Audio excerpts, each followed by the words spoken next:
बहुत देर हम विकास हो गई। कौन विकास बाबा? हमार लोग बहुत सा करला, हम दूसरा से बतियाइल, हम कोनो से ना बतियाइले। हम विकास बाबा कोनो पाची वाला नहीं के माधव चोदवा रंडी का औलाद है। अरे रहे कि ना? ना रहे कि नहीं? ना ना ना ना उ माधव चोदवा कहियो ना रहे। झूठ मूठ के हमरा कहत रहल कि उ अपाची वाला बैठे, लेकिन हम अपाची वाला के नहीं की। हमर दिल में एमे विकासवा, हम विकासवा के रख ले मानी।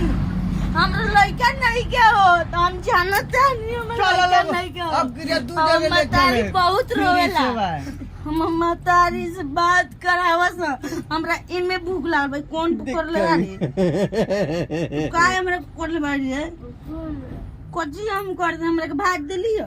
चलो भात मान देली हो, बात हमरा के ना दिला कोनो गोड़ा काय कौन है।